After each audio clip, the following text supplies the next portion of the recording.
સુરતમાં દારૂબંધીના ધજાગરા ઉડાડનાર બુટલેગરો અને ખેપિયાઓ પાસેથી ઝડપાયેલા લાખોની કિંમતના દારૂનો જથ્થો ઝોન 4ની ટીમ દ્વારા નાશ કરાયો હતો।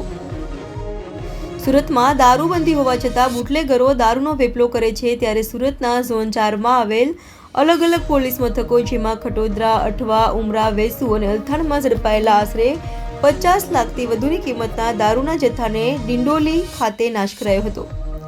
दारूनी बोतलों पर बुलडोजर फेरवी दई नाश करायो हतो।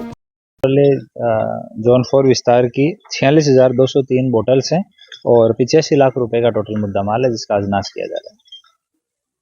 कौन से पुलिस स्टेशन? ये अठवा, उमरा, वेसू, अल्थान, खटोदरा और पांडेसरा 6 पुलिस स्टेशन का है। तो इनका जो प्रोसीजर होता है वो पूरा करके और बाद में आज अभी प्रांत साहब हैं, मामलादार श्री हैं, सारे पीआई जेसीपीज हैं, इनकी हाजिरी में अभी काउंटिंग चल रही है। इसके बाद में मुद्दा माल का नाश कर दिया जाएगा।